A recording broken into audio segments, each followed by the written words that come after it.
जय Hind friends, I am Shubham. Welcome to my YouTube channel SM study Guru. आज इस video में बात करने वाले हैं यूपी लेखपाल के जो प्रैक्टिस सेट के डिस्कस करा रहे हैं हम लोग, उसका आज ये तीसरा प्रैक्टिस सेट है। ये जो प्रैक्टिस सेट आपको डिस्कस करा रहे हैं ये उत्कर्ष क्लासेस जोधपुर के द्वारा ये प्रैक्टिस सेट दिए गए हैं। वही प्रैक्टिस सेट आपको हम यहाँ पर डिस्कस करा रहे हैं। तो देखिए, इससे पहले दो प्रैक्टिस सेट डिस्कस कराए जा चुके हैं, तो ये आपका तीसरा प्रैक्टिस सेट है। अगर वीडियो आपको अच्छा लग रहा हो तो लाइक शेयर करना बिल्कुल ना भूलिएगा। चलिए फिर स्टार्ट करते हैं आज का अपना पहला क्वेश्चन। देखिए पहला क्वेश्चन क्या बोल रहा है, 26 नंबर।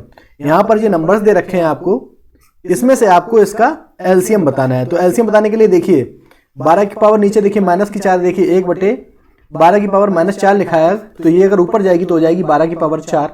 इसी तरीके से सबको लिख लेंगे 12 की पावर 5, यहाँ हो जाएगा 12 की पावर 12 और ये हो जाएगा 12 की पावर 15। यहाँ पर सबसे बड़ी घात जो होगी वही इसका एलसीएम होगा। तो एलसीएम इसका हो जाएगा, सबसे बड़ी घात यहाँ से देखिए कौन सी है, 12 की घात 15। तो यहाँ से 12 की पावर 15, यहाँ से इसका एलसीएम हो जाएगा। तो देखिए 12 की पावर 15 ऑप्शन में देखिए किस में है, यहाँ पर देखिए 1/12 की पावर -15, इसको 12 की पावर 15 भी लिख सकते हैं। तो यही इसका सही आंसर हो जाएगा, ऑप्शन डी इसका करेक्ट आंसर हो जाएगा। नेक्स्ट क्वेश्चन की तरफ मूव करते हैं। बोला एक वर्ग का क्षेत्रफल 1444 वर्ग मीटर है। तो देखिए वर्ग का क्षेत्रफल क्या होता है, वर्ग का क्षेत्रफल होता है भुजा स्क्वायर। ए स्क्वायर की जो वैल्यू दे रखी है वो दे रखी है 1444। अब यहाँ से आपको ये पता होना चाहिए कि 1444 किसका वर्ग होता है। अगर नहीं पता है तो आप लोग निकाल लेंगे। ये देखिए 38 का स्क्वायर होता है, तो ए स्क्वायर बराबर हो गया 38 का स्क्वायर के, ए बराबर आ गया यहाँ से 38, यानी कि 38 सेंटीमीटर का वर्ग है। और यहाँ से अगला देखिए क्या पढ़ते हैं, एक आयत की चौड़ाई वर्ग की भुजा की 1/4 है। तो देखिए आयत की चौड़ाई मतलब बी, वर्ग की भुजा क्या है 38 का 1/4 है। तो 4 में इसके भाग दे देंगे। यहाँ से देखिए इसको काटेंगे 19, यहाँ इसको काटेंगे 2, तो 2 में 18, 2 15, मतलब 9.5 आ गई आयत की चौड़ाई। उसके बाद देखिए आयत की लंबाई चौड़ाई की 3 गुनी है। तो लंबाई क्या हो जाएगी, लंबाई चौड़ाई की 3 गुनी, चौड़ाई है 9.5 की 3 गुनी। तो यहाँ से इसको करेंगे तो इसको आप 3 में गुणा करेंगे तो बचे 15, चलिए 28.5 आ गई इसकी चौड़ाई और लंबाई। उसके बाद पूछ रहा है आयत के क्षेत्रफल के बीच में, वर्ग और आयत के क्षेत्रफल के बीच में क्या अंतर है। तो यहाँ से देखिए आयत का क्षेत्रफल हो जाएगा लंबाई गुणा चौड़ाई। देखिए लंबाई कितनी 28.5 और चौड़ाई कितनी यहाँ से निकल के आई थी 9.5। तो यहाँ से कितना आ जाएगा, इसका जब गुणा करेंगे, इनका जब गुणा करेंगे 28.5 का और 9.5 का आपस में जब गुणा करेंगे आ जाएगा 270.75। अब पूछ के आराम से वर्ग का क्षेत्रफल और आधार के आयत के क्षेत्रफल का डिफरेंस पूछ रहा है। यहाँ से देखिए कितना निकल के आया, आयत का क्षेत्रफल निकल के आया 270.25, 270.75 को 1444 में से हम माइनस कर देंगे, यही तो है वर्ग का क्षेत्रफल। इसमें से अगर माइनस कर देंगे तो वही आंसर होगा। यहां से देखिए जब माइनस करेंगे तो लास्ट में 25 बचेगा, पॉइंट में 25। देखिए किस ऑप्शन में है, ऑप्शन डी यहां से आपका करेक्ट हो जाएगा। चलिए फिर मिलते हैं नेक्स्ट क्वेश्चन में। देखिए नेक्स्ट क्वेश्चन क्या बोल रहा है, रितेश एक कंप्यूटर तथा एक मोबाइल समान कीमत पर खरीदता है। यानी कि मान लीजिए कंप्यूटर भी उसने खरीदा 100 रुपए का और मोबाइल भी उसने खरीदा 100 रुपए का। उसके बाद बोल रहा है यदि कंप्यूटर पर रितेश को 25% का लाभ हो, यानी कि 125% की जो वैल्यू दे रखी है वो दे रखी है 100। तो यहाँ से 100% की वैल्यू यानी कि हम क्रय मूल्य निकाल लेंगे। तो 100% की वैल्यू यहाँ से कितनी हो जाएगी, 100/125 गुणा 100। देखिए 25 से काटेंगे 25 चौको 6, 25 पंचे 125, 5 से काटेंगे इसको 20 बार, तो यानी कि क्या आ जाएगा 80। इसका मतलब क्या है, हमने कंप्यूटर बेचा 100 का था लेकिन खरीदा कितने का था 80 रुपए का, 80 रुपए इसका क्रय मूल्य आ गया। उसी तरीके से हम मोबाइल का भी क्रय मूल्य निकाल लेंगे। तो मोबाइल के क्रय मूल्य के लिए देखिए क्या दे रखा है, 20% की हानि पर बेचता है, यानी कि 80% की जो वैल्यू दे रखी है वो कितनी दे रखी है आपको 100। 80% की वैल्यू आपको दे रखी है 100, तो यहां से 100% की वैल्यू निकाल लेंगे। 100% की वैल्यू हो जाएगी 100/80 गुणा 100, 100/80 गुणा 100 हो जाएगा। देखिए यहां से इसको काट देंगे, 20 से काटेंगे 20 पंच 100, 4 इससे काटेंगे 25, 25 चौको 25 पंचे 125, यहाँ देखिए 125। तो मोबाइल का जो क्रय मूल्य है वो है 125 रुपए, अब बेच कितने का रहे हैं 100 रुपए का। तो यहां से क्या पूछ रहा है, हानि और लाभ। तो यहां से देखिए कंप्यूटर और मोबाइल दोनों को मिलाकर 200 रुपए मिले, लेकिन खर्च कितने हुए, मतलब खरीदा कितने का था 205 रुपए का, यानी कि 5 रुपए का हमको घाटा हो रहा है। ये 5 रुपए का घाटा किस पर हो रहा है? क्रय मूल्य। क्रय मूल्य कितना था? 205 रुपए। तो 5/205 गुणा कर देंगे 100। 5/205 गुणा 100, तो इसे 5 से काट देंगे, ये हो जाएगा 41। 41 से जब इसमें भाग दे देंगे तो आ जाएगा 2.43% का हानि हो जा रही है। यहां से देखिए किस ऑप्शन में है? ऑप्शन ए यहां से करेक्ट हो जाएगा। नेक्स्ट क्वेश्चन तरफ मूव करते हैं।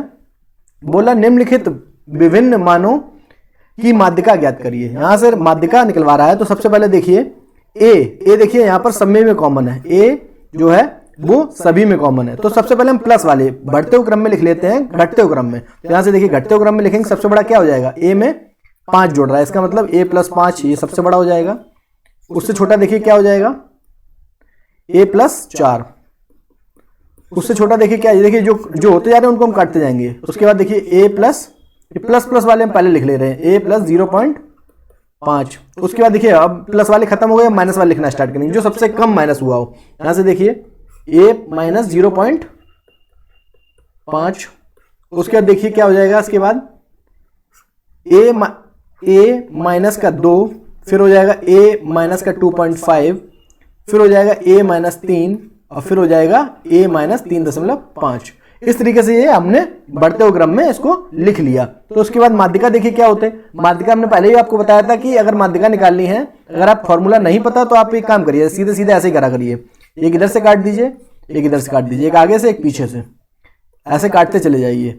जो संख्याएं हमारी बच गई, अब ये 2 बच गई हैं, इन दोनों को जोड़कर बटे में कर दीजिए 2। तो यहां से देखिए a - 0.5 प्लस a - 2 अपॉन में कर दीजिए इसको 2।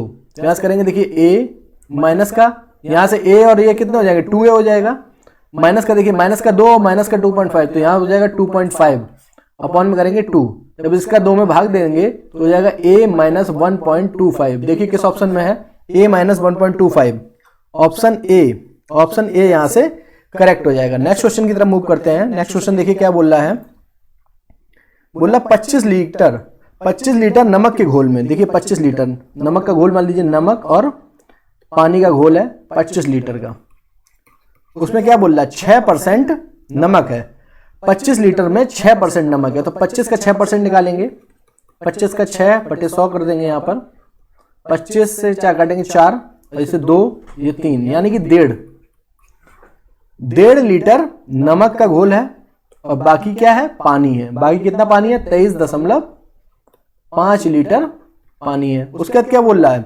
उस घोल में कितना पानी और मिला दिया जाए कि नमक का घोल 5% हो जाए। तो यहां पर पानी मिलाया जा रहा है, तो हम नमक की बात करें, नमक में कोई छेड़छाड़ नहीं की गई है, तो 5% की जो वैल्यू है, 5% की जो वैल्यू है वो 1.5 के बराबर है। तो यहां से हम 100% की वैल्यू निकाल लेंगे।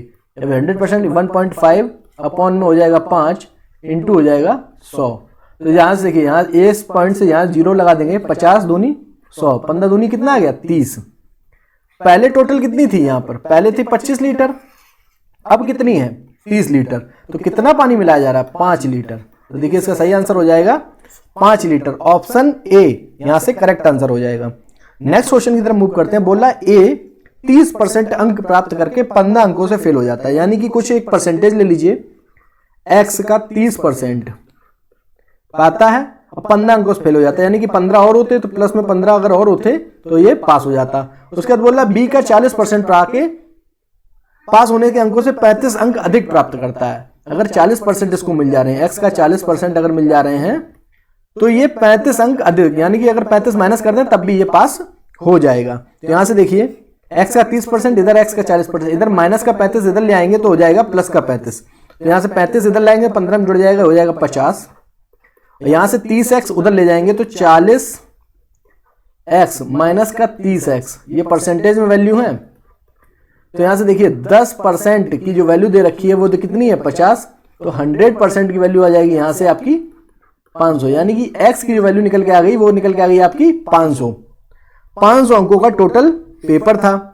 उसके बाद क्या पूछ रहा है? पास होने के लिए अंकों का प्रतिशत क्या है? देखिए 30% तो वो पाता ही था, 30% तो पाता ही था, 15 अंकों से फेल हो जाता। तो 15 500 कितना परसेंट है? 15 500 का 1% है 5, तो 15 कितना हो गया? 3%। यानी कि 30 प्लस 3% तो हो जाएगा 33%। आप दोनों में से किसी से भी निकाल के रख सकते हैं, या तो 40% वाले से निकाल लीजिए तब भी वही आंसर आएगा। चलिए नेक्स्ट क्वेश्चन देखते हैं। दी गई समीकरण एक्स स्क्वायर, देखिए यहां पर एक्स स्क्वायर जो समीकरण दिया, पहले देखिए, पहले जो समीकरण जिससे हम कंपेयर कराते हैं x square plus b x plus c बराबर 0, ये हमारा जो मूल समीकरण होता है वो है। और जो हमको दिया क्या है, एक्स स्क्वायर माइनस का बी एक्स प्लस का सी बराबर 0। अब देखिए यहां पर इसको कंपेयर कराएंगे तो एक ही जगह पर देखिए क्या है, 1, क्योंकि यहां पर कुछ नहीं है तो 1, बी की वैल्यू यहां से क्या आ जाएगी, माइनस का बी, और सी की वैल्यू दे रखी है सी। तो यहां से देखिए अब क्या दे रखा है, 2, यहाँ के मूल 2 क्रमागत पूर्ण संख्याएं हैं, क्रमागत जो है पूर्ण संख्याएं दे रखी हैं। तो यहां से आपको बी स्क्वायर माइनस 4सी की वैल्यू बतानी है कि क्या होने वाली है। तो देखिए इस क्वेश्चन को कैसे करेंगे, यहां से देखिए, और एक चीज और दे रखी है यहां पर कि 2 क्रमागत संख्याएं हैं। तो क्रमागत संख्याएं यानी कि एक x है और दूसरी हो जाएगी x प्लस 1, यानी कि बढ़ते हुए वो है। तो यहां से अगर ये हमको यहां पर संख्याएं पूर्ण संख्याएं हैं तो यहां से इनके अगर मूल निकालेंगे तो देखिए मूल क्या हो जाएंगे, यहां से मूलों का योगफल हो जाएगा x प्लस 1 बराबर होता है माइनस का b अपॉन a। माइनस की b की जगह पर देखिए, b की जगह पर है माइनस b, तो माइनस b हो जाएगा प्लस b, a की जगह पर है 1, तो यहां से 1, तो यहां से हो जाएगा b। यहां से आपके जो वैल्यू निकल के आ रही है वो निकल के आ रही है 2x प्लस 1 बराबर आ गया b के यहां पर। और यहां से देखिए फिर देखिए इनका जो गुणनफल होता है x इंटू एक्स प्लस 1, मूलों का गुणनफल जो होता है वो होता है c अपॉन a के। तो c अपॉन a करेंगे, a की वैल्यू 1, यहां से एक्स स्क्वायर प्लस का x बराबर आ जाएगा c के। ये आपको b और c की दोनों की वैल्यू आपको पता लग गई। अब आपको जो इक्वेशन दे रखी थी बी स्क्वायर माइनस, इसमें से आपको यहां रख देंगे। तो देखिए इसको हम रख के देख लेते हैं। यहां देखिए इधर हम शॉर्ट में इधर लिख कर ले रहे हैं बी स्क्वायर माइनस का 4c। देखिए b की वैल्यू यहां से क्या आती है, 2x माइनस 1, तो इसको रखेंगे 2x माइनस 1 का 2x प्लस 1 का होल स्क्वायर माइनस का 4, c की वैल्यू रखेंगे यहां से एक्स स्क्वायर प्लस का x। इसको सॉल्व करेंगे तो सब कुछ कट जाएगा। यहां से जब इसको सॉल्व करेंगे तो देखिए क्या हो जाएगा, 4x स्क्वायर प्लस का 1 प्लस 4a, यहां से हो जाएगा 4x स्क्वायर माइनस का 4a। यहां पर हाँ, यहां से देखिए हो जाएगा, इसको x है यहां पर, इसके देखिए इससे ये कट गया, इससे ये कट गया, तो यहां क्या बचा 1। इसका सही आंसर हो जाएगा बी स्क्वायर माइनस 4c बराबर हो जाएगा 1। नेक्स्ट क्वेश्चन तरफ चलते हैं। किसी वस्तु को 37%, यानी कि कोई वस्तु है 100 रुपए की है, उसको क्या कर रहे हैं 37.5% की हानि पर बेचते हैं। तो कितने में बेच रहे हैं, सबसे पहले देखिए यहां पर अगर 37.5% की हानि हो रही है तो हम इसको बेचेंगे 62.5 में। अगर 62.5 का प्रॉफिट हो रहा है तो हम 100 की चीज कितने में बेचेंगे, 162.5 में। उसके बाद क्या बोल रहा है, तो 80 रुपए ज्यादा है, मतलब ये वैल्यू इससे 80 रुपए ज्यादा है। तो इन दोनों में जब डिफरेंस करेंगे तो 100 की वैल्यू यहां दे रखी है 80। तो हमसे पूछ क्या रहा है, हमसे पूछ रहा है क्रय मूल्य। क्रय मूल्य कितना माना था हमने 100, तो 100 की वैल्यू यहां से हमने ऑलरेडी निकाल रखे हैं 80, तो यही इसका आंसर हो जाएगा। तो ऑप्शन ए यहां से करेक्ट हो जाएगा। नेक्स्ट क्वेश्चन तरफ मूव करते हैं। एक दुकानदार 520 रुपए में 2 वस्तुएं खरीदता है। देखिए यहां पर एक पहली वस्तु, ये दूसरी वस्तु। अगर ये x रुपए खरीदता है तो ये 520 माइनस x रुपए इसकी कॉस्ट हो जाएगी। वो एक वस्तु को 16% लाभ पर और दूसरी को 10% हानि पर बेचता है। देखिए एक को उसने 10% लाभ पर बेचा और दूसरी को 16% हानि पर बेचा। इस लेन देन में ना तो लाभ हुआ और ना ही हानि हुई। इसका मतलब ये है कि इसका जो 10% होगा और इसका 16% होगा वो आपस में बराबर होगा। तो यहां से देखिए इसको बराबर रख देते हैं, x का 10% बराबर 520 माइनस x का 16%। अब देखिए इसको इससे काट देंगे, 2 पंचे 10, 2 अट्ठे 16%, से परसेंट चला जाएगा। यहां से देखिए 5x बराबर हो जाएगा 520 इंटू 8 माइनस का 8x। ये 8x इधर जाएगा तो हो जाएगा 13x बराबर 520 इंटू 8। x बराबर आ जाएगा 520 इंटू 8 बटे 13। 13 से इसको काटेंगे, 13 चौकू 52, 4 मतलब 320 रुपये। x की जो वैल्यू आ गई वो आ गई 320 रुपये। और यहाँ से 320 इसमें से माइनस कर देंगे तो हो जाएगा 200 रुपये। तो दूसरे वाले की वैल्यू आ गई यहाँ से 200 रुपये। तो पूछ क्या रहा है, हानि पर बेची गई वस्तु का विक्रय मूल्य आपको बताना है। तो हानि पर क्या बेचा था हमने, हानि पर हमने बेचा था, यहाँ से देखिए 10% की हानि होती, हानि पर हमने बेचा था ये, हानि पर ये बेचा था। तो इसका हमको क्रय मूल्य आपको बताना है कि क्रय मूल्य कितना होगा। तो यहाँ से देखिए 16% हानि पर बेचा था, विक्रय मूल्य पूछ रहा है, तो 232 रुपये हो जाएगा इसका क्रय मूल्य। तो ऑप्शन बी यहाँ से करेक्ट, क्योंकि 200 रुपये की है और 16% हानि पर इसको हमने बेचा है यहाँ पर। तो यहां से देखिए 16% तो यहाँ पर प्रॉफिट हो रहा है, यहाँ पर हानि की बात कर रहा है, वस्तु हानि पर बेची जाती है। हानि पर देखिए कौन सी वस्तु बेची है, 10%, यानी कि 320 रुपए वाली जो वैल्यू चीज है उसको 10% हानि पर बेचा जा रहा है। तो विक्रय मूल्य पूछा है, तो 320 रुपए की चीज है उसको 10% हानि पर, यानी कि माइनस का 32, 320 का 10% हो जाएगा 32, यानी कि ये हो जाएगी 288 रुपए। 288 रुपए, देखिए 288 किस ऑप्शन में है, ऑप्शन हो जाएगा आपका पहला यहाँ से सही हो जाएगा, इसका विक्रय मूल्य हो जाएगा 288 रुपए। नेक्स्ट क्वेश्चन की तरफ चलते हैं। बोला यदि राम श्याम को एक आम देता है, देखिए राम जो है वो श्याम को एक आम देता है, तो दोनों के पास बराबर आम हो जाते हैं। राम श्याम को आम देता है, यानी कि राम के पास ज्यादा है, श्याम के पास कम है। तो यहां से देखिए सबसे पहले तो ज्यादा है राम के पास, तो देखिए यहां पर राम के पास कम है, यहां पर श्याम के पास ज्यादा है, तो ऑप्शन ये अपने आप कट गया। यहां पर भी जो ये कम है ये ज्यादा है, ये अपने आप काट दीजिए।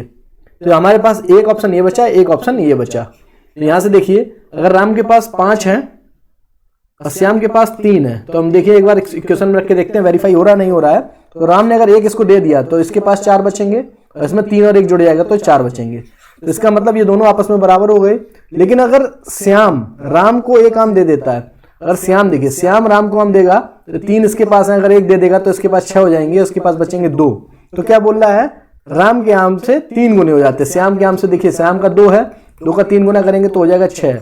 यानी कि हमारा जो तीसरा ऑप्शन है ये हमारा ये कंडीशन को वेरीफाई कर रहा है। तो इस टाइप के क्वेश्चंस को आप ऑप्शन से कर लिया करिए, इजी हो जाते हैं। अदरवाइज इसको लंबे मेथड्स करेंगे तो थोड़ा टाइम आपका लग जाएगा। उसके बाद देखिए संगीता ने 15% के लाभ पर एक साड़ी बेची, तो 100 रुपए की जो साड़ी थी, यहां से देखिए 100 रुपए की जो संगीता ने साड़ी थी, मान लीजिए 100 रुपए की है, उसको 15% लाभ पर बेचा है, यानी कि 115 रुपए पे उसने बेचा। अगर उसने साड़ी को 10% कम पर खरीदा होता है, यानी कि साड़ी को उसने 100 रुपए की जगह पर 90 रुपए का खरीदा होता और पिछले की तुलना में 400 रुपए अधिक बेच दिया होता, तो उसे 33% का लाभ होता है। 33 यानी कि 33 सही 1/3%। इसको अगर ऐसे लिखेंगे तो हो जाएगा 100/3%। यहाँ से 500 इसको काट देंगे तो 1/3, तो 90 का 1/3, 90 का 1/3% का फायदा हो रहा है, यानी कि 30 रुपए का फायदा हो रहा है। तो 90 की चीज हम कितने में बेच रहे हैं, 90 में 30 जोड़ देंगे तो हो जाएगा 120 रुपए में। पहले बेचते थे हम 115 में, अब बेच रहे हैं 120 में। तो कितने का यहाँ पर अंतर है, 5 का। ये जो 5 का अंतर है यही 400 रुपए के बराबर है। तो 5 की वैल्यू दे रखी है 400 रुपए। हमसे पूछ किसकी रहा है, लागत मूल्य। लागत मूल्य कितनी है, 100 रुपए। तो यहाँ से 100 की हम वैल्यू निकाल लेंगे, तो यहाँ से हो जाएगा 400/5 इंटू हो जाएगा 100। तो 5 से इसको काटेंगे 80, और 80 में 2 जीरो और चिपका देंगे बीच में, तो हो जाएगा 8000। देखिए 8000 किस ऑप्शन में, ऑप्शन तीसरा यहाँ से करेक्ट हो जाएगा। नेक्स्ट क्वेश्चन की तरफ मूव करते हैं। देखिए यहाँ पर क्या बोल रहा है क्वेश्चन, थोड़ा इसको छोटा कर ले रहे हैं। देखिए इस क्वेश्चन को देखिए, यहां पर बोल रहा है OA। देखिए OA OPQB एक अंतर्गत एक वृत्त है। ये यहां से ये जो है ये एक वर्ग बनाया गया है, एक चतुर्थांश। ये देखिए इस टाइप से हम यहाँ पर एक सर्कल बना ले रहे हैं, फिर यहाँ पर आपको बिल्कुल इजी समझ में आएगा। देखिए उसके अंदर ये देखिए 4 इसके पार्ट कर दिए, एक ये और एक ये, 4 पार्ट कर दिए। अब यहाँ पर इस वाले जो पोर्शन है, इस वाले पोर्शन में यहाँ पर हमने एक वर्ग बना दिया OA। देखिए यहाँ पर इसको बना लेते हैं। देखिए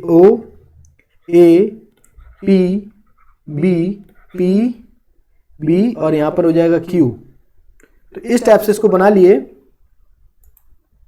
यहाँ उसके बाद देखिए यहाँ पर क्या हो जाएगा B, और इसकी एक जो भुजा दे रखी है वो 20 दे रखी है। तो अगर हम यहाँ से इस वाले इसको अगर मिला देंगे आपस में, यहाँ से देखिए इस जगह से, इस वाले पॉइंट से अगर हम इसको मिला दे रहे हैं तो हमारी ये हो जाएगी, ये वृत्त की त्रिज्या हो जाएगी। तो यहाँ से देखिए अगर ये 20 है तो ये सभी 20-20 होंगे क्योंकि ये वर्ग है। अगर ये 20-20 है तो ये r हो जाएगी 20√2, क्योंकि वर्ग का जो विकर्ण होता है वो होता है a√2। अगर भुजा a है तो विकर्ण हो जाएगा a√2 और यही हमारी वृत्त की त्रिज्या हो जाएगी। उसके बाद क्या बोल रहा है, छायांकित भाग का, यानी कि इसका हमको क्षेत्रफल निकालना है। और ये जो हमारा पूरा है, ये हमारे जो पूरा है ये हमारा है एक वृत्त का चौथा हिस्सा।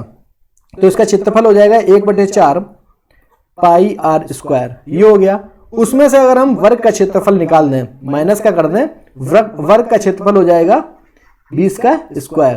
तो हमको जो छायांकित भाग का क्षेत्रफल है ये हमको पता चल जाएगा। तो यहाँ से देखिए 1/4 पाई की वैल्यू दे रखी है 3.14, तो 3.14 लिखेंगे इंटू r, देखिए r कितना है 20, तो 20 का स्क्वायर माइनस का यहां पर कर देंगे 20 का स्क्वायर। उसके बाद देखेंगे यहां पर देखिए 20, यहां पर है 20√2 का होल स्क्वायर, क्योंकि r यहां से निकल के आई थी 20√2। अब देखिए इसको सॉल्व करेंगे, यहां से हो जाएगा 1/4 इंटू, यहां से पॉइंट हटाएंगे तो नीचे 2 जीरो लग जाएंगे।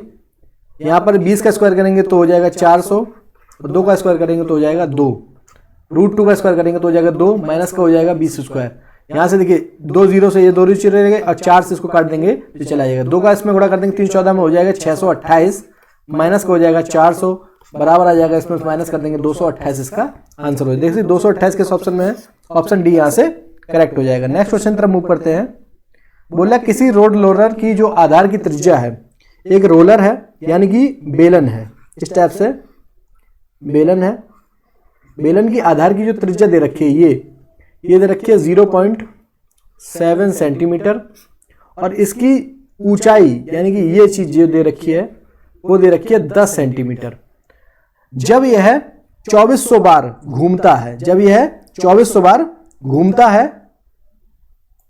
तो यहां से देखिए 2400 बार घूमता है तो 88% हिस्से को समतल कर देता है। 2400 बार में 88% को करता है, तो 100% हम यहां से निकाल लेंगे। उसके बाद संपूर्ण खर्चा हमको यहां से पता लग जाएगा। तो देखिए एक बार में, एक चक्कर में कितना दूरी कवर करेगा या कितना डिस्टेंस कवर करेगा, कितनी दूरी को समतल करेगा, तो 2 पाई RH। इसका जो वक्रपृष्ठ होता है 2 पाई RH, तो 2 गुणे 22/7 इंटू r देखिए कितना दे रखा है 0.7, h हो गया हमारा 10। यहां से देखिए इसको, इस पॉइंट को यहां से हटाएंगे तो 10 हो जाएगा, इससे 10 से ये चला गया, 7 से ये चला गया, यहां से हमको आ गया 44। एक चक्कर में हमको जो दूरी कवर कर रहा है, जो हमारा डिस्टेंस समतल कर रहा है, वो कर रहा है 44 सेंटीमीटर स्क्वायर। उसके बाद हमको चाहिए क्या है, 2400 चक्कर लगा रहा है, तो 2400 देखो 44 इंटू 2400 चक्कर, और 88% कवर करता है। 88% की वैल्यू यहाँ से ऐसे मान लीजिए 88% की वैल्यू ये है, तो 100% की वैल्यू आ जाएगी, तो ये अपॉन में आ जाएगा 88 इंटू हो जाएगा 100, 44 दूनी 88, 2 से इसको काट देंगे हो जाएगा 120। यहाँ से देखिए 120, ये हमारा आ गया 12,000 आ गया। अब देखिए 12,000 में 12,000 एक जीरो यहाँ पे 1,20,000, 1,20,000 में हमको 5.95 से गुणा कर देना है, क्योंकि यही एक वर्ग सेंटीमीटर की जो रुपए लगेगा वो लगेगा 5.95 रुपए। तो भाग को समतल करने में खर्च कितना आएगा, तो इसमें से इसको गुणा कर देंगे। इसमें जब 1,20,000 में गुणा करेंगे 5.95 का, तो यहां से देखिए जो भी यहां पर निकल के आएगा इसका सही आंसर आ जाएगा। यहां से देखिए इसका कितना आएगा 7,14,000 इसका सही आंसर आ जाएगा। नेक्स्ट क्वेश्चन की तरफ मूव करते हैं। देखिए नेक्स्ट क्वेश्चन क्या बोल रहा है, बोल रहा है 4 अलग अलग विषयों में दिखाया गया, विषयों के अंक 100 में से अंक दिए गए हैं, तो तालिका में वे किस विषय में अब सभी छात्रों के कुल अंक अधिकतम है। तो देखिए अंग्रेजी, इंग्लिश में देखिए, इंग्लिश में सभी छात्रों, तो यहाँ से सबका टोटल यहाँ पर कर लेंगे, जो भी ज्यादा होगा वही इसका आंसर हो जाएगा। तो यहाँ से देखिए अंग्रेजी, इनको सबको जब जोड़ेंगे तो ये हो जाएगा 407, इनको ऊपर से जब नीचे लोग जोड़ेंगे ये हो जाएगा 475, ये हो जाएगा आपका 471 और ये हो जाएगा 439। तो देखिए इसमें सबसे ज्यादा क्या है, इसमें सबसे ज्यादा 475। 475 किसका है, ये गणित का, इसका सही आंसर हो जाएगा गणित। नेक्स्ट क्वेश्चन देखते हैं 40। यदि ट्रक ए ने दी गई दूरी जो है 47.5 किलोमीटर प्रति घंटे की औसत चाल से तय की है, इस दूरी को तय करने में कितना समय लगेगा। ए देखिए ए ने टोटल दूरी कितनी डिस्टेंस कवर की है, ए यहां से देखिए ए ने जो डिस्टेंस कवर की है वो है टोटल 475 और उसकी औसत चाल क्या दे रखा है, देखिए यहाँ पर औसत चाल दे रखा है 47.5। टोटल डिस्टेंस इतनी और चाल उसकी है 47.5। इसको इससे काट देंगे तो आ जाएगा 10 घंटे। टोटल डिस्टेंस को कवर करने में लगेगा 10 घंटे, यानी कि ऑप्शन ए यहाँ से करेक्ट हो जाएगा। नेक्स्ट क्वेश्चन की तरफ मूव करते हैं। 41 नंबर, ट्रक ई द्वारा तय की गई दूरी। ट्रक ई देखिए यहाँ पर कौन सा है, ट्रक ई। ट्रक ई है यहाँ पर, इसकी द्वारा तय की गई दूरी है 575। उसके बाद बोल रहा है ट्रक बी। ट्रक बी देखिए कौन सा है यहाँ पर, ये, और ट्रक सी। इन दोनों के द्वारा देखिए 538 मतलब 1000 नहीं 538 900। बी और सी द्वारा कवर की जा रहा है 900 और ई द्वारा है 575 की कुल दूरी का लगभग कितने परसेंट है, यानी कि 575 900 का कितने परसेंट है। तो सीधे सीधे इसको 575 अपॉन में 900 इंटू 100। इन दो जीरो से एज काट देंगे, 575 में 9 का भाग देंगे तो 9 हो जाएगा 9 6 54, लगभग 9 चौक 36, लगभग 64% आएगा। पूरा कंप्लीट नहीं कटेगा लेकिन लगभग 64% आएगा, 63.99 कुछ करके आएगा। तो यहाँ से दूसरा ऑप्शन इसका करेक्ट हो जाएगा। नेक्स्ट क्वेश्चन देखते हैं। यदि किसी त्रिभुज की ऊंचाई उस वर्ग के परिमाप के बराबर है जिसका विकर्ण 9√2 है। वर्ग के विकर्ण, वर्ग का अगर विकर्ण दे रखा है 9√2, तो देखिए हमने पहले भी बताया था जो अगर भुजा ए है तो विकर्ण होता है a√2। यहां से अगर 9√2 दे रखा है विकर्ण तो भुजा हो जाएगी आपकी 9। तो क्या बोल रहा है, उस त्रिभुज की ऊंचाई, ऊंचाई मतलब हाइट, हाइट किसके बराबर है, वर्ग के परिमाप के बराबर। वर्ग की भुजा है 9 तो परिमाप हो जाएगा 4a। 4a मतलब 4 × 9 बराबर हो जाएगा 36। यहां से हमको हाइट पता लग गई। हाइट कितनी है यहां से पता लग गई, यहां इधर लिख ले रहे हैं, हाइट है यहां पर 36। अब हमको अगला देखिए कंडीशन क्या दे रखी है, उसी त्रिभुज का आधार उस वर्ग की एक भुजा के बराबर है जिसका क्षेत्रफल 784। तो यहां से देखिए वर्ग का क्षेत्रफल दे रखा है 784, ए स्क्वायर बराबर है 784 के, तो ए बराबर हो जाएगा 28 के। ए है 28 तो भुजा के बराबर है उस वर्ग की भुजा, तो वर्ग की भुजा 28। तो यहां से क्या दे रहा है, त्रिभुज का आधार, त्रिभुज के जो आधार है बेस जो है वो हो जाएगा 28। अब हमसे पूछ क्या रहा है, उस त्रिभुज का क्षेत्रफल बताना है। हमको बेस पता है, हाइट पता है, तो हम क्षेत्रफल निकाल लेंगे इजिली है। देखिए सीधे सीधे हम फॉर्मूला में लग देंगे 1/2। यहां से देखिए 1/2, आधार कितना है यहाँ पर, आधार है 28 और हाइट कितनी है 36। तो देखिए इसको काट देंगे, 2 से काटेंगे तो यहाँ से हो जाएगा 14। अब देखिए 14 का गुणा करेंगे 14 84, यहाँ पर 14 का इसमें गुणा करेंगे तो आ जाएगा 504। 504 इसका सही। देखिए 504 किस ऑप्शन में, ऑप्शन ए यहाँ से करेक्ट हो जाएगा। नेक्स्ट क्वेश्चन की तरफ मूव करते हैं। एक वर्ग की प्रत्येक भुजा समबाहु त्रिभुज की भुजा के समान है। तो देखिए वर्ग की भुजा और समबाहु त्रिभुज की भुजा, ये दोनों, ये भी ए है तो ये भी ए है, तो इनके क्षेत्रफल देखिए, वर्ग का क्षेत्रफल क्या होता है ए स्क्वायर और समबाहु त्रिभुज का क्षेत्रफल क्या होता है √3/4 भुजा स्क्वायर। अब देखिए ए स्क्वायर से ए स्क्वायर कट गया, यहाँ बचा 1, इस 4 का गुणा ऊपर हो जाएगा तो हो जाएगा 4/√3। देखिए किस ऑप्शन में 4/√3, ऑप्शन दूसरा यहाँ से करेक्ट हो जाएगा। नेक्स्ट क्वेश्चन की तरफ मूव करते हैं। नेक्स्ट क्वेश्चन देखते हैं क्या बोल रहा है। 5 8 इनका जो क्या है, समांतर माध्य बताना है। समांतर माध्य हो चाहे माध्य हो चाहे औसत हो, ये तीनों एक ही होते हैं, समांतर माध्य, माध्य और औसत। तो यहाँ पर समांतर माध्य 6 दे रखा है, तो यहाँ से देखिए इन सबको जोड़ेंगे, 8 5 13, 13 7 20 और 4 24, 24 और 3 27 और 2 29 और 1 30, 30 प्लस x।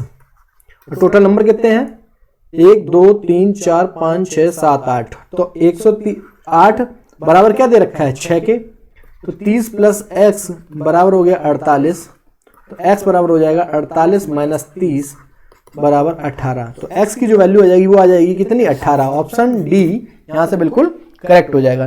नेक्स्ट क्वेश्चन की तरफ चलते हैं। नेक्स्ट क्वेश्चन 45 नंबर देखते हैं क्या बोल रहा है।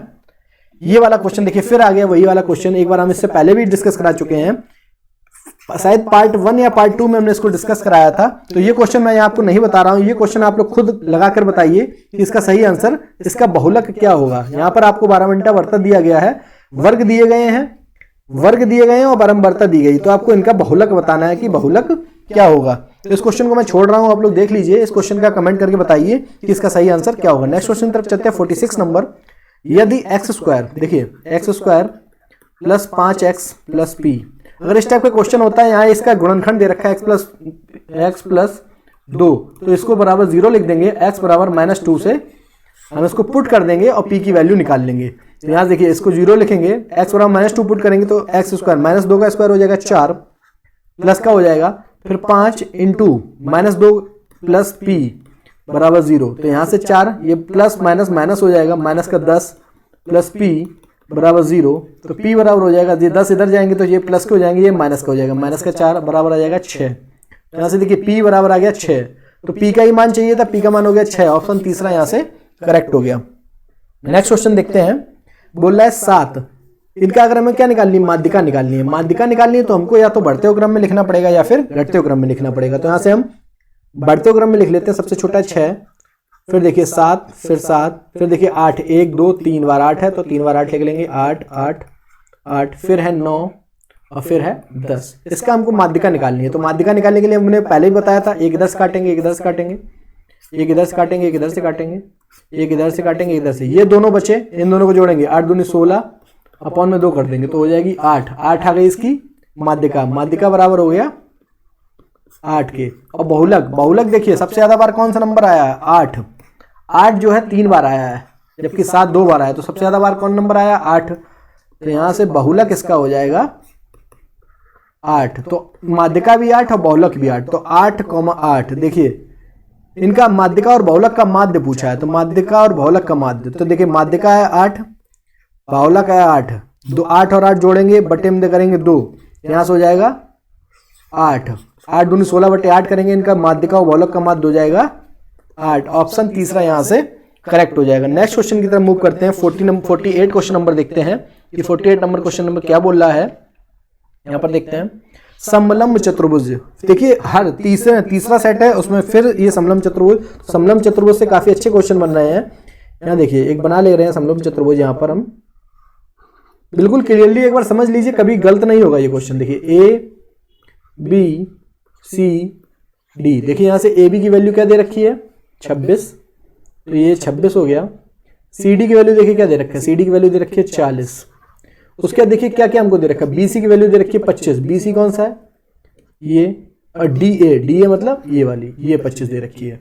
उसके बाद देखिए हमसे पूछ क्या रहा है, हमसे पूछ रहा है क्षेत्रफल बताना है, त्रिभुज का क्षेत्रफल क्या होगा। तो सबसे पहले हम देखिए क्षेत्रफल निकालने के लिए क्या चाहिए रहता है, 1/2 आमने सामने भुजाओं का योग, तो ये कितना हो जाएगा 40 + 26 66 गुणा हाइट।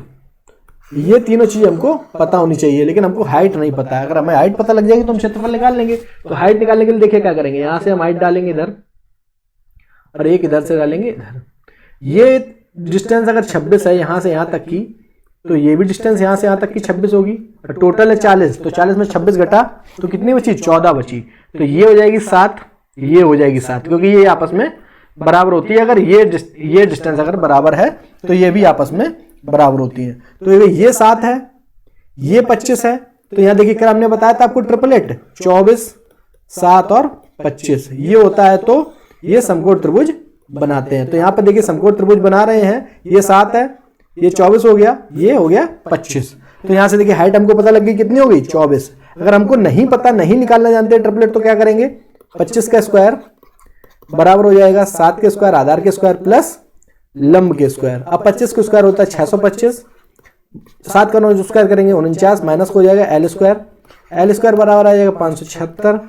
और 576 किसका स्क्वायर होता है 24 का स्क्वायर के, तो 24 का स्क्वायर। तो यहाँ से एल की वैल्यू आ जाएगी आपकी 24, यानी कि हाइट की जो वैल्यू आ जाएगी वो हो जाएगी 24। अब देखिए सीधे सीधे फॉर्मूला में यहाँ से हम पहले भी पुट कर रखे थे, यहाँ सीधे सीधे इसको पुट कर दे रहे हैं। देखिए यहाँ पर 1/2 66, एच कितना निकल गया है हमारा, एच निकल गया हमारा 24। तो 2 से इसको काटेंगे 12, देखिए 12 गुणा करेंगे 12×72, 2 12×72 और 7 792 देखिए किस ऑप्शन में है, ऑप्शन बी में। आप पूरा गुणा ही मत करा करिए। देखिए अगर 66 का गुणा आपको करना था 12 में, तो 6 दूनी 12, यूनिट प्लेस देखिए लास्ट में 2 आएगा, यूनिट प्लेस पे देखिए 2 किस में है, ऑप्शन दूसरा, यहाँ से करेक्ट हो जाएगा।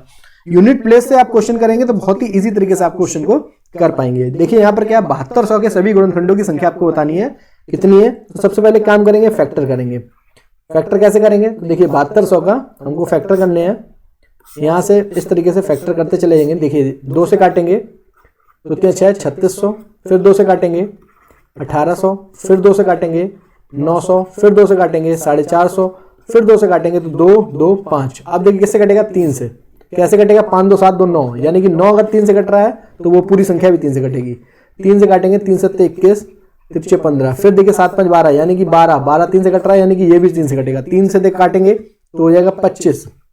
फिर देखिए 5, फिर 5 से काटेंगे तो 5, फिर कुछ नहीं बचेगा, नीचे बचेगा 1। तो यहाँ से अगर देखिए 2 कितनी बार आया, 1 2 3 4 5। 2 कितनी बार आया, 2 की पावर 5 इंटू देखिए 3 कितनी बार आया, 2 बार, 3 की पावर 2। और 5 कितनी बार आया, 1 और 1 2 बार। अब देखिए गुणनखंड निकालने के लिए हमने क्या बताया था उस दिन, गुणनखंड निकालने के लिए आपको एक एक जो भी है इसके स्क्वायर है, इनमें एक एक जोड़कर इसका गुणा कर देंगे। देखिए 5 में 1 जोड़ेंगे 6 इंटू 2 में 1 जोड़ेंगे 3, फिर यहाँ 2 में 1 जोड़ेंगे 3, इनका आपस में गुणा कर देंगे। 6 3 18 3 54, यानी कि 7200 के टोटल जो गुणनखंड होंगे वो होंगे 54। इसका सही आंसर हो जाएगा ऑप्शन ए, इसका करेक्ट आंसर हो जाएगा। नेक्स्ट क्वेश्चन की तरफ मूव करते हैं। देखिए नेक्स्ट क्वेश्चन लास्ट क्वेश्चन है, वो क्या दे रखा है, दे रखा है त्रिभुज एबीसी। तो देखिए पहले त्रिभुज बना लेंगे, त्रिभुज हम एक बना लेते हैं त्रिभुज। अब यहां पर बोल रहा है इसकी माध्यिकाएं, देखिए ए बी सी कोई त्रिभुज है, इसकी माध्यिकाएं एडी, एडी माध्यिका। फिर बोल रहा है बीई, बीई माध्यिका, और बोल रहा है सी एफ। तो देखिए ए डी बी ई और सी एफ, इसका जो केंद्र दे रखा है वो दे रखा है जी। यहां से जिसका क्षेत्रफल यानी कि इस पूरे का क्षेत्रफल दे रखा है 432 सेंटीमीटर स्क्वायर।